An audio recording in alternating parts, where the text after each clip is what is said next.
तो आज हम टॉपिक पढ़ने वाले हैं मध्य प्रदेश के विशेष संदर्भ में जो ऐतिहासिक पृष्ठभूमि है, विशेषकर महेश्वरी साड़ियाँ, चंदेरी साड़ियाँ इत्यादि वगैरह, उन सेक्शंस के बारे में पढ़ने वाले हैं साहब। ठीक है, एक एक करके चीज़ें देखते हैं। कुछ पॉइंट्स वगैरह जो नोट डाउन आपको कराएंगे उसको नोट करते चलना, बताते चलेंगे आपको। सबसे पहले आप PDF पर आ जाइए, उसको देख लीजिए, क्लास के ऐप पर ही आपको मिल जाएगा। ये है वो टॉपिक या टॉपिक का नेम। हिस्टोरिकल बैकग्राउंड वाला जो सेक्शन है आपका, वो आपने पिछली क्लासेस में पढ़ा हुआ है उसके बारे में। उसके आगे का सेक्शन मध्य प्रदेश के विशिष्ट संदर्भ में, जो कि आपको तैयार रखना चाहिए, उस विषय वस्तु पर बात करेंगे। जो लोग पहले क्लास के टाइमिंग वगैरह को लेकर के बोल रहे थे, क्लास का टाइम बढ़ा करके शाम को 6 बजे का कर दिया गया है, ताकि ऑफिस वर्क, जॉब इत्यादि वगैरह वाले जो रहें उनको दिक्कत ना हो, पार्ट बी वाले सेक्शन को लेकर के। क्लियर बात है ये? तो अपन ने ये कर दिया है टाइमिंग शाम को 6 बजे का। सभी विद्यार्थी जो कि ऑफिस वगैरह, जॉब वगैरह हैं, तो उनको टाइम को लेकर के था थोड़ी सा, बार बार ये चीज़ आ रही थी, इसलिए शाम को 6 बजे का कर दिया है। सप्ताह के किसी एकाध वर्किंग डे पर अपन हॉलीडे रख लेंगे। संडे के दिन आपकी क्लास रहा करेगी दोपहर 12 बजे। तो जो लोग रेगुलर अटेंड नहीं कर पाते, लाइव नहीं जुड़ पाते हैं, उनके पास में भी अवसर रहेगा, संडे को आप लोग जुड़ पाएंगे। तो ये चीज़ें की गई हैं। क्लियर बात है? जिससे आपको लाभ मिलेगा। ये वाला टॉपिक हम पढ़ने वाले हैं। कोई क्वारी हो, कोई प्रश्न, कुछ पूछना हो किसी को, तो पूछ लीजिए फटाफट। बैचेज वगैरह को लेकर के मैं पहले ही बता चुका हूँ सारी चीज़ें, कोई ऐसा इश्यू नहीं है। एक एक करके अपन पढ़ने वाले हैं। कोई प्रश्न हो पिछली क्लास का, कुछ पूछना हो, पूछ सकते हैं आप। ठीक, पिछली क्लास में अपन ने जो पढ़ा हुआ था, हिस्टोरिकल बैकग्राउंड पढ़ा था, भारत के संदर्भ में पढ़ा था। इस वाली क्लास में हम पढ़ने वाले हैं मध्य प्रदेश के संदर्भ में हिस्टोरिकल बैकग्राउंड। पूरे उसके जो पृष्ठभूमि है उसके बारे में जानेंगे, उससे संबंधित तथ्यों के बारे में जानेंगे। एक एक करके सेक्शंस को अपन देख लेने वाले हैं। चलिए शुरू करते हैं। सबसे पहला आप देखें, सिलेबस में आपको इस प्रकार से दिया हुआ, मध्य प्रदेश में परंपरागत हथकरघा हस्तशिल्प उद्योग के विकास की ऐतिहासिक पृष्ठभूमि, यथा स्थिति यानी वर्तमान में स्थिति क्या कैसी है उसके बारे में दिया हुआ है। महेश्वर यानी कि खरगोन डिस्ट्रिक्ट, चंदेरी, अशोकनगर, सौंसर ये दिया हुआ है। मेहंदीवाड़ा, वारासिवनी, सारंगपुर, राजगढ़ के शिल्प ये दिए हैं। आदि वर्ड भी कई बार लगा रहता है, या उसका एक मीनिंग होता है कि हाँ आगे के भी सेक्शन वहाँ पर उठा करके पूछ लिए जाएंगे। तो ये तो दिए ही दिए हैं आपको यहाँ पर, इसके आगे के भी जो सेक्शन जो मुझे महत्वपूर्ण लगते हैं वो भी उठा करके आपको नोट्स में दिए जा रहे हैं।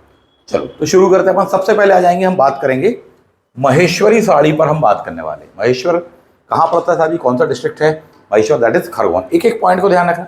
आप में से कई विद्यार्थी जो कि PSC वाले होंगे, उनको पहले से काफ़ी नॉलेज होगा, पर मैं ये मान के चलूँगा कि साहब जी पहली बार पढ़ रहे हैं, बिल्कुल आप कुछ भी नहीं जानते।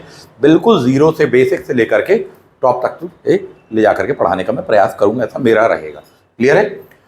नेक्स्ट आ जाते हैं। तो एक एक पॉइंट को ध्यान रखना पड़ेगा। फैक्टों को शुरुआत से ही क्लियर करते हुए चले आप, कॉन्सेप्ट क्लियर है। क्वेश्चन यही पूछा जाता है और उसमें कंफ्यूजन हो जाता है। बोले महेश्वर कहाँ स्थित है? बोले खरगोन की खंडवा। जो उस साइड वाले एरिया में रहते हैं, पश्चिम मध्य प्रदेश में रहते हैं, उनको तो दिक्कत नहीं होती। खासकर उस एरिया में ना रहने वाले, पूर्वी मध्य प्रदेश में इत्यादि में रहने वाले जो लोग होंगे, उनको कंफ्यूजन है। तो बोले खरगोन और खंडवा एक सा हो जाता है।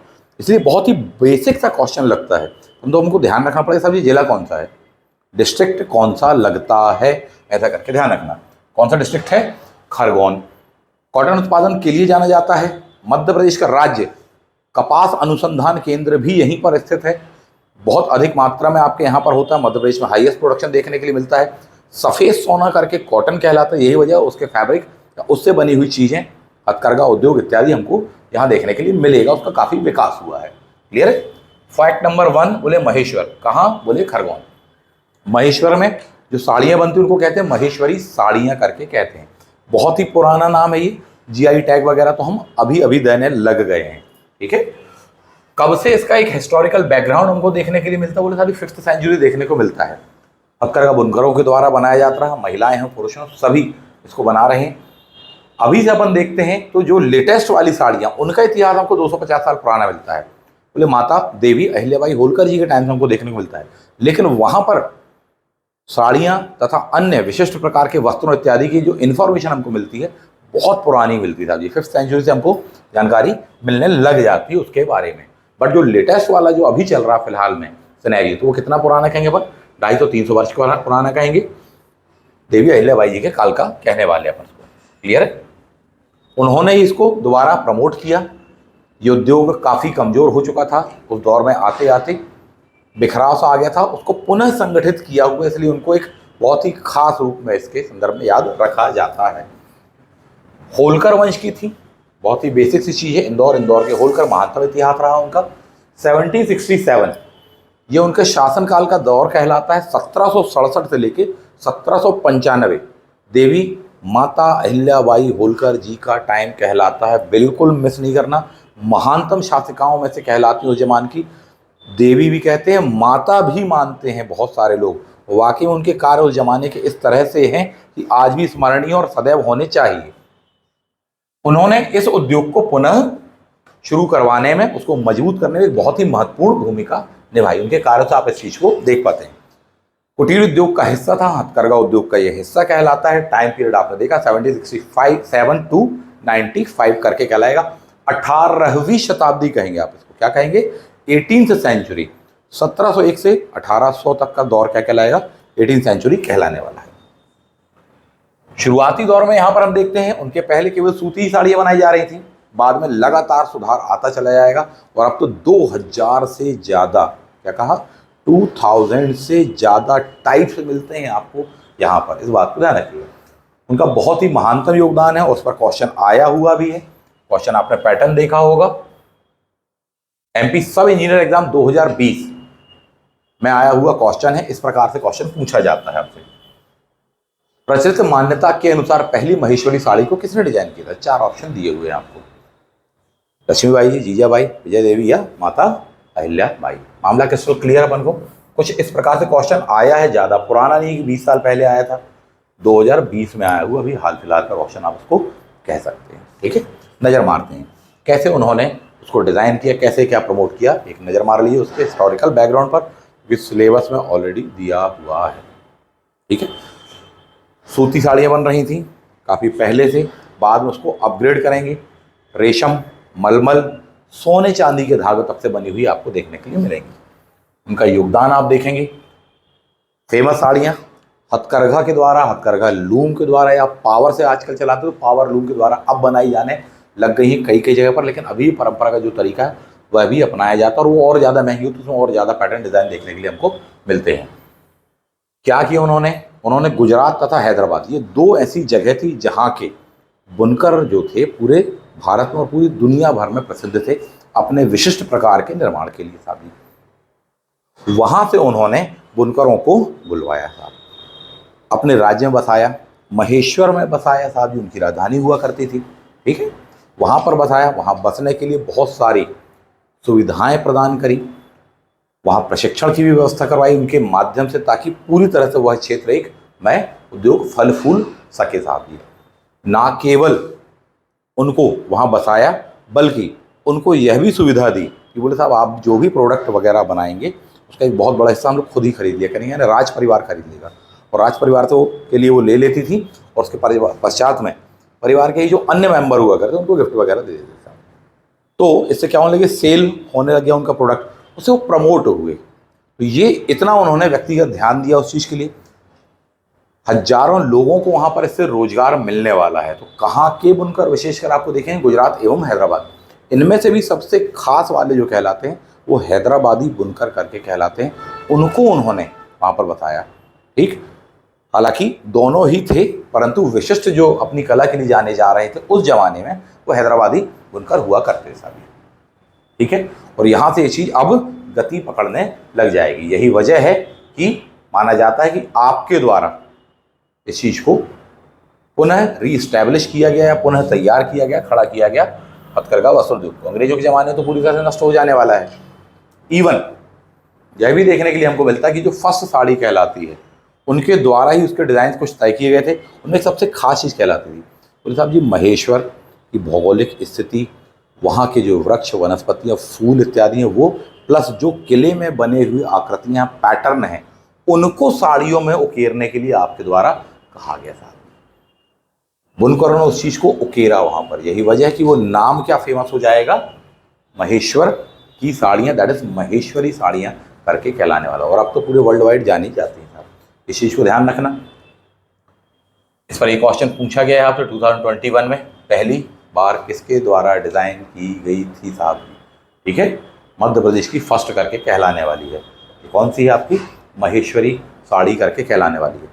ये दो बातें अलग अलग है, इस बात को क्लियर कर लें बहुत ही अच्छे से। ये क्वेश्चन पूछा गया है, कौन सी साड़ी मध्य प्रदेश में पहली बार बनाई गई थी, यानी कौन सी डिजाइन वाली साड़ी?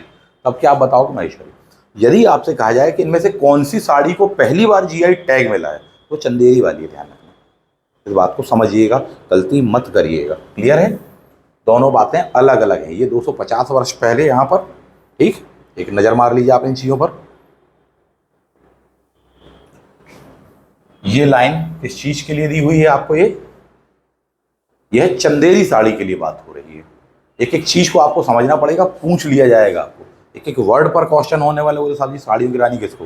फर्स्ट जीआई टैग किसको साहब जी? बोले 2005 में दिया गया। तो वो क्या है? वो ये है। तो अगर जीआई टैग फर्स्ट बोले तो ये वाला है, लेकिन आपसे यहाँ कहा जा रहा है डिजाइन के लिए कहा जा रहा है, तो वो कौन सा वाला है? वो ये है। मामला क्रिस्टल क्लियर हो गया होगा अब तक आपको, दोनों बातों में भेद आप कर पा रहे हैं। क्लियर है? हालांकि ऑप्शन में वो दोनों एक साथ नहीं दिए जाते हैं, परंतु इन केस जिस प्रकार से आजकल ऑप्शन टफ बनाए जाने लग गए और बाद में फिर विवाद होता रह जाता है, आप पहले से ही इस चीज को फाइंड आउट करके रखें, ध्यान में रखें साहब। आगे बढ़ेंगे।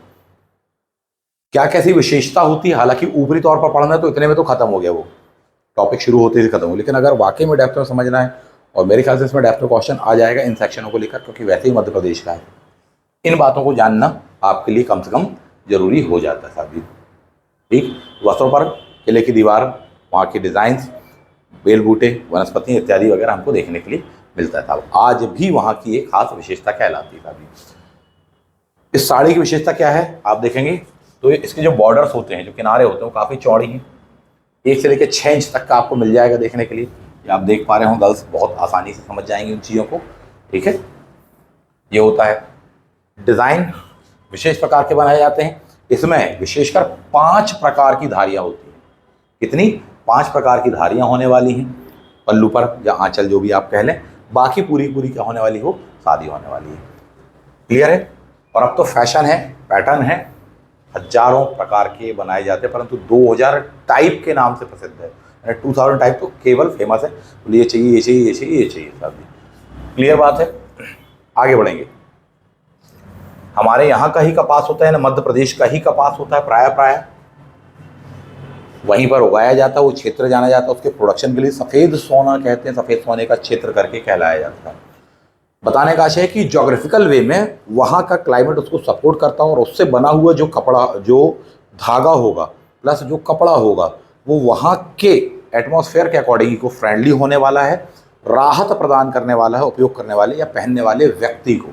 ये चीज़ आपको दी हुई है, गर्मी इत्यादि वगैरह में आपको काफ़ी हेल्पफुल होने वाला है। विभिन्न प्रकार से इसके रंग बनाए जाते हैं, जो भी होंगे ये जैविक होते हैं मैक्सिमम टाइम पे। हालांकि केमिकल रंगों का उपयोग भी किया जाने लग गया है, इस बात से मनाही नहीं की जा सकती, परंतु मैक्सिमम टाइम आप देखेंगे तो आपके क्या होने वाले हैं? ऑर्गेनिक कलर्स होने वाले हैं। विभिन्न प्रकार की वनस्पतियों और चीज़ों से बनाए जाते हैं, जो कि वहीं पर उगाई या प्राप्त की जाती हैं, उनसे बनाया जाता है। शुरुआती प्रेरणा का आधार हमको देखने को मिलेगा। कहाँ कहाँ से आपने ली? बोले साहब ये केले की डिज़ाइन ली है, नर्मदी माँ नर्मदा नदी हैं, मंदिर हैं, पेड़ इत्यादि वगैरह, तो वहाँ से बहुत सारे डिज़ाइन वहाँ से लिए गए। उसके फूल, उसकी पत्तियाँ, उसके बेल बूटे इत्यादि वगैरह हमको देखने के लिए मिलते हैं। विभिन्न प्रकार के रंगों का मिश्रण होने वाला है और काफ़ी टाइम लगने वाला है। फिर भी आपको दिए 3 दिन से लेकर 15 दिन। सबसे ज़्यादा टाइम लगता है आपके यहाँ पर चंदेरी में, 1 वर्ष लगता है। ध्यान रखना, एक साड़ी बनाने के लिए वो 1 वर्ष हो जाएगा। अभी आप महेश्वरी पर बात कर रहे हैं। टाइप पर आ जाइए। हथकरघा के माध्यम से हम देखते हैं किनारा जो हिस्सा होता है, किनारे बोलते हैं उसको अपन, बॉर्डर वाला एरिया बोल रहे हैं, जो भी कह लें, बहुत ही विशेष प्रकार से डिज़ाइन किया है। तो बहुत ही करीने से, बहुत ही तरीके से, बहुत ही सुंदरतम तरीके से, उसको अपन क्या बोल रहे हैं? करीने से उसको डिज़ाइन किया जाता है साहब। मामला क्लियर है? चेक्स होते हैं उस पर, धारियाँ वारियाँ, 50 प्रकार की चीज़ें मिल जाएंगी जो आप पढ़ पा रहे होंगे, देख पा रहे होंगे साहब। चौड़े किनारे वाली बहुत ज़्यादा फेमस होती हैं, ज़्यादातर पसंद की जाती हैं। क्लियर है? गुणवत्ता के आधार पर भी वर्गीकरण देख लें। साड़ियों का टाइप, कुछ नाम ध्यान रखने पड़ सकते हैं आपको। बोले नीम रेशमी साड़ी, क्या है ये नाम, क्या बोले नीम रेशमी साड़ी। 50% क्या होने वाला है, रेशम की 50% क्या होने वाला है, अच्छा सूत होने वाला है। प्राइस वाइज दी हुई है, ध्यान रखना ये। बोले नीम रेशमी किसकी साड़ी, बोले महेश्वरी साड़ी। बनारसी एवं कांजीवरी साड़ियों के तरह मिलती जुलती साड़ी, बोले वो भी महेश्वरी साड़ी होगी। कतान साड़ी, ठीक है, चौड़ाई में पट्टियां, टिश्यू साड़ी, ठीक। मसराइज चेक साड़ी, तो ये बहुत सारे हमको देखने के मिलते हैं। जैसे जैसे उसमें रेशम का प्रतिशत बढ़ता चला जाएगा वैसे वैसे प्राइस बढ़ती चली जाती है। सारी बातें ध्यान रखें अथवा ना रखें आप, परंतु उसके टाइप, उसका प्रकार का नाम आपको ध्यान रखना पड़ेगा। बोले नीम रेशमी, बोले महेश्वरी साड़ी का प्रकार है। कतान, बोले महेश्वरी का है। इस पॉइंट को ध्यान रखना है। ये इसके अंतर्गत पूछे जाने की संभावना कम है, फिर भी आप देख लें जो सबसे विशिष्ट होने वाला है 100% शुद्ध रेशम, जिसको अपन बोलते हैं कड़क कपड़ा। ये कौन सा वाला टाइप होता है या उसका नाम क्या उसके पैटर्न का, दैट इज कतान साड़ी। सब नहीं ध्यान रखना चाहते हो पर कम से कम इतना ध्यान रख लेना। बोले कतान साड़ी कहाँ की विशेषता, सिर्फ इतना ही पूछ दिया जाएगा और फिर दाएं बाएं होने की स्थिति ना बने। तो कतान महेश्वरी की विशेषता है, क्या होता है, 100% रेशम होने वाला है, शुद्ध रेशम होने वाला है साड़ी। काफ़ी महंगी होती हैं ये अपने आप में, ठीक है। एक हिस्टोरिकल बैकग्राउंड पर बात करें तो यहाँ का जो उद्योग था, हथकरघा, बुनकर, वस्त्रशिल्प इत्यादि उद्योग था, अंग्रेजों के टाइम पर तो पूरे देश भर में नष्ट हुआ, यहाँ पर भी नष्ट हुआ। रही सही जो कसर बाकी थी वो 1929 की महामंदी से नष्ट हो गई। हालांकि उसके पहले भी यहाँ पर मंदी का ही दौर चल रहा था, क्योंकि भारतीय शिल्प को, भारतीय वस्त्रों इत्यादि वगैरह को गवर्नमेंट, ब्रिटिश गवर्नमेंट प्रमोट बिल्कुल भी नहीं करती, उसको नष्ट करने का यथासंभव प्रयास कर रही थी, ठीक है, और नष्ट किया गया। पिछली क्लास में आप पढ़ चुके हैं। रही सही कसर जो बाकी रही वो वर्ल्ड वॉर 1 1929 की महामंदी, उसके दौरान में ये देखने के लिए मिलती है। यहाँ के जो बुनकर थे बेचारे वो बेरोजगार हो गए, काम नहीं मिलने वाला था। पूरे सेक्टर में ही रिसेशन देखने के लिए हमको मिलता है। इसी दौरान में भारतीय उद्योगों के लिए एक राष्ट्रीय स्तर पर भी चेतना जाग रही थी। नेशनल मूवमेंट के दौरान में भी इस चीज़ को हम उठा रहे थे। स्वदेशी आंदोलन 1905 हो, चाहे 1920 का असहयोग आंदोलन हो, गांधी जी खादी वस्त्र स्वदेशी अपनाओ, इन सारी चीज़ों को, विदेशी वस्त्रों की होली जलाओ, ये सारा का सारा पैटर्न चल रहा था। कई स्वतंत्रता सेनानियों द्वारा इस मामले को उठाया भी गया। जब बात इतनी ऊपर तक पहुंची तो आपने पढ़ा होगा 1916 में औद्योगिक आयोग भी बना हुआ था इस चीज़ के लिए, आपने पिछली क्लास में पढ़ा है। ये वही दौर है लगभग। तो चेतना आई थी तब 1934-35 में अखिल भारतीय बुनकर प्रदर्शनी, कहाँ पर, लखनऊ में आयोजित हुई थी। क्या नाम है, अखिल भारतीय बुनकर प्रदर्शनी, बहुत ही खास है। कहाँ पर हुआ था इसका सम्मेलन, लखनऊ में हुआ था। महेश्वर से प्रतिनिधियों को भेजा जाएगा, वहाँ पर वो इस उद्योग, उसके नष्ट होते स्वरूप के बारे में बात करेंगे, सरकार के सामने मांगे रखेंगे, उनसे बहुत कुछ रियायतें चाहेंगे। जब वो बात सार्वजनिक होगी तो सरकार को हेल्प करनी ही पड़ेगी, भले ही मजबूरी हो। सरकार ने हेल्प करी कि बोले साहब मामला पूरा पूरा क्या है, एक आयोग बनने वाला है साहब, क्या बनने वाला है, एक कमीशन बनने वाला है, एक आयोग बनने वाला है, DY चिकेकर जी की अध्यक्षता में। कब गठित किया सरकार ने, 1937 में गठित किया। किसकी अध्यक्षता में गठित किया, DY चिकेकर जी की अध्यक्षता में गठित किया। आयोग ने अपनी रिपोर्ट सौंपी, 1944 की बात है साहब जी, ठीक। उसमें कई डेटा सामने आए कि बोले साहब उनकी हालत काफ़ी ख़राब है, उसको पुनः रीस्टैब्लिश करने के लिए गवर्नमेंट को प्रयास करना चाहिए। यदि वाकई में कल्याणकारी सरकार है जिसका दावा करते हैं आप, हम तो विकास करने के लिए यहाँ पर आए, तो बोले साहब ये करिए। उसमें एक बहुत ही खास डेटा वहाँ देखने के लिए हमको मिलता है। वो डेटा ये था कि 37 में बुनकरों की संख्या इतनी इतनी थी, 700, जबकि 44 में आते कितने रह गए, बोले साहब 300 मात्र रह गई। तो इसका मतलब है कि लगातार डाउनग्रेड होता चला जा रहा है, लोगों को काम नहीं मिल रहा है। ये ऑफिशियल डेटा है। कौन सी कमेटी बनी हुई है, भूलना नहीं है। क्लियर बात है। बहुत सिंपल सा क्वेश्चन होगा, बोले DY चिकेकर कमेटी कहाँ के लिए, बोले सर महेश्वरी, बना लेंगे। कब की बात है, बोले सर ये दौर की बात है। आगे बढ़ते हैं। मंदी से उबारने के लिए उनने बहुत सारे सजेशन दिए थे, अपनी सिफारिशें दी हुई थी। वही सिफारिशें होने वाली, बोले साहब इनको बैंक से आसानी से ऋण प्रदान करवाइए, रियायतें प्रदान करिए, टैक्स में छूट दिलवाइए, ट्रांसपोर्टेशन सिस्टम को डेवलप करिए, उनकी मार्केटिंग इत्यादि वगैरह के लिए सुविधाओं के लिए पूरी पूरी संस्था को गठित करिए। तो सारी मांगें की जाने वाली हैं। हेल्प करिए, रॉ मटेरियल वगैरह प्रोवाइड करिए, उनकी ट्रेनिंग से लेकर के मार्केटिंग तक का पूरा एक सेटअप इंस्टीट्यूशनल वे में संस्थागत तरीके से या संस्थागत सुधार कीजिए, जो उनके द्वारा दिए गए थे सजेशन, ब्रिटिश गवर्नमेंट को करना पड़ा साहब। ठीक है, तो जैसे तैसे ये उद्योग, कर का उद्योग हमारा वापस रीस्टैब्लिश हो पाया उस दौर में। अभी और आगे बढ़ने वाला है स्वरूप इसका 1980 का दौर, 80 का डिकेड कहलाता, 80 का दशक कहलाता है। बहुत ही खास स्वरूप यह होने वाला है कि वहाँ पर शुरुआती दौर में हम देखेंगे, या उस दौर आते आते जिस पैटर्न पर साड़ियाँ बनाई जाती थी उसको क्या कहा जाता है, बोले महाराष्ट्रियन पैटर्न करके कहा जाता है। यानी महाराष्ट्र टच हुआ करता था, महाराष्ट्र की पैटर्नी साड़ियाँ जैसे होती हैं, है ना, कोल्हापुरिया जो होने वाली साड़ियाँ, नाम है साड़ियों की, उसके पैटर्न पर बनाई जा रही थी, लगभग उससे मिलती जुलती हुआ करती थी। डाइवर्सिफाइड करने के लिए हमने उस चीज़ को कई लोगों ने ध्यान दिया, उनमें से दो नाम बहुत ही खास देखने के लिए मिलते हैं, शिवाजी राव होलकर जी और उनकी धर्मपत्नी शालिनी देवी जी। उन्होंने मिलकर के प्रयास किए, दोनों ने महेश्वरी साड़ी के लिए साथ दी और ढेरों वैरायटियों को वहाँ पर डेवलप करने में सहयोग दिया, हेल्प की। अब वहाँ पर हम देखते हैं कि विभिन्न प्रकार की डिज़ाइंस भी बनने लग जाएंगे।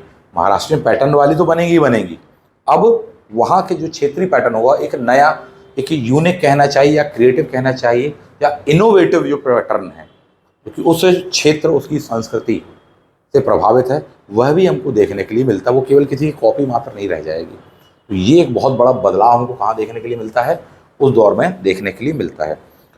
ये आपके लिए जानना क्यों जरूरी है, क्योंकि आपसे उठा करके कहा जाएगा कि साहब जी इंदुरी साड़ी, कौन सी साड़ी, इंदुरी साड़ी को किस और नाम से भी जाना जाता है, या महाराष्ट्रियन पैटर्न की साड़ी को वहाँ पर क्षेत्रीय रूप से क्या भी कहा जाता है, तो सर जी इंदुरी साड़ी के नाम से जाना जाता है।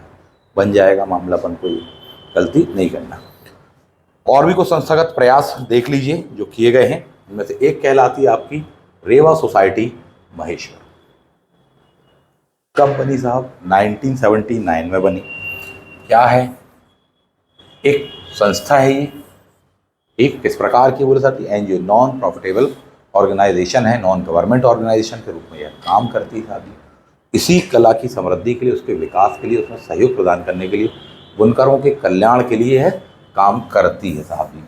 उनकी मांगों को उठाती है, सरकार के समक्ष रखती है, उनको फाइनेंशियल तथा अन्य प्रकार की तकनीकी इत्यादि वगैरह सहयोग भी प्रदान करती है यह संस्था। क्या नाम है इसका, रेवा सोसाइटी महेश्वर की। बहुत महत्वपूर्ण इसका योगदान कहलाता है। आगे बढ़ें, महेश्वरी साड़ी को जीआई टैग प्राप्त है, यस प्राप्त है, ठीक है, पर इतना पर्याप्त नहीं है आपके लिए। पहली बात, जीआई टैग उसको कब प्राप्त हुआ, बोले 2010 में प्राप्त हुआ, ठीक है। डेट वैसे तो नहीं पूछेंगे, 8 फरवरी 2010 का रजिस्ट्रेशन कहलाता है, बट मोटे तौर पर 2010 भी आपको याद रह जाएगा तो सफिशिएंट होने वाला है। जीआई टैग जो प्रदान किया गया वो नंबरिंग कौन सा कहलाता, संख्या क्या है उसकी, उपदर्शन संख्या, भौगोलिक संख्या थी जीआई टैग की, जोग्राफिकल इंडिकेशन की, बोले संख्या नंबर 197 कहलाती है। ये ध्यान रखना चाहिए आपको। इससे भी महत्वपूर्ण एक और पॉइंट है कि किसके द्वारा प्रदान किया जाता है, किस अधिनियम के तहत। सर जीआई टैग का जो अधिनियम है, एक्ट है, वो 1999 कहलाता है, उसके तहत प्रदान किया जाता है। हिंदी उसको क्या बोलते हैं, भौगोलिक उपदर्शन रजिस्ट्रीकरण तथा संरक्षण अधिनियम, ये नाम है। हिंदी मीडियम बहुत गौर से देख लीजिए इस चीज को, भौगोलिक उपदर्शन बोलते हैं, रजिस्ट्रीकरण तथा संरक्षण अधिनियम 1999। इसका ऑफिस यानी कि मुख्यालय कहां पर स्थित है, वो चेन्नई में स्थित है। क्लियर बात है। पेटेंट के अधिनियम के तहत ही यह चीज है। भारत का फर्स्ट पेटेंट अधिनियम, स्वतंत्र भारत का यदि हम बात करें, 1970 वाला कहलाता है, ध्यान रखना। उसका एक बैकग्राउंड मान लीजिए आपसे पूछ ले, इन पॉइंट्स को कम से कम ध्यान रखना पड़ेगा। दोबारा गिना देते हैं। भारत का सबसे पहला पेटेंट एक्ट है स्वतंत्र भारत, बोले 1970 वाला कहलाएगा, ठीक। पॉइंट नंबर 2, जीआई टैग कौन सा अधिनियम, बोले 1999 का। क्या नाम से, बोले सर जी भौगोलिक उपदर्शन रजिस्ट्री, ठीक है, संरक्षण अधिनियम 1999। कब मिला है, तो बोले सर 2010 में मिला, फरवरी का महीना, ऐसे ध्यान रख लेना, ठीक है। उसके जो रजिस्ट्रेशन नंबरिंग में है वो क्या है, बोले 197 नंबर करके कहलाती है।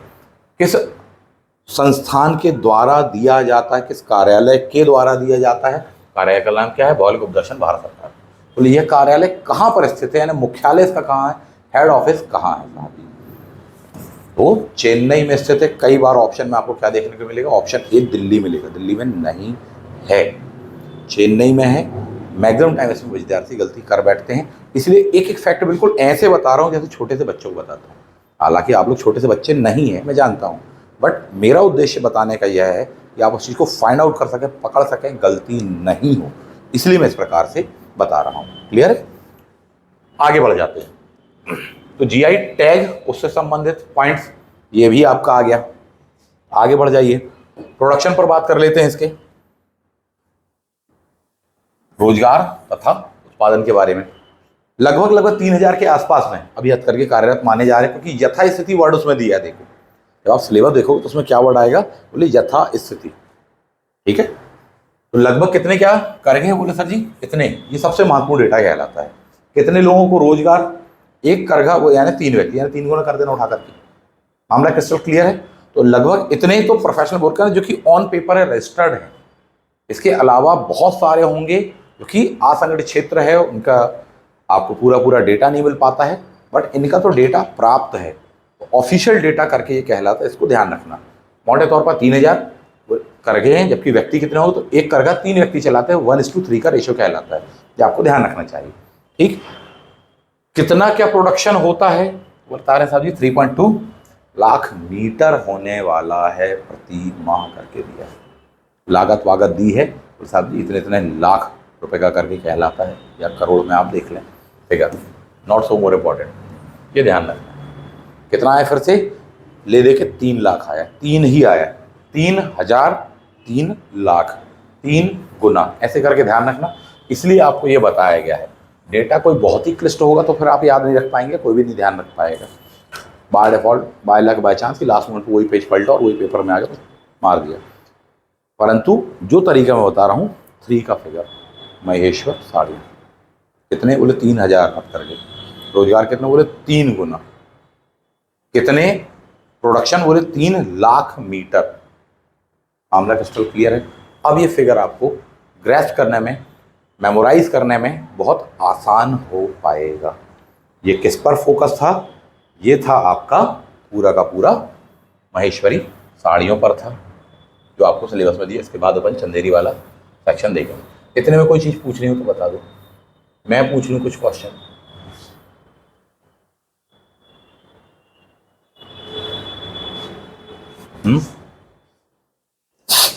बताइए, समझ में आया, कोई डाउट है, कुछ चीज़ नहीं समझ में आई हो तो पूछ सकते हो।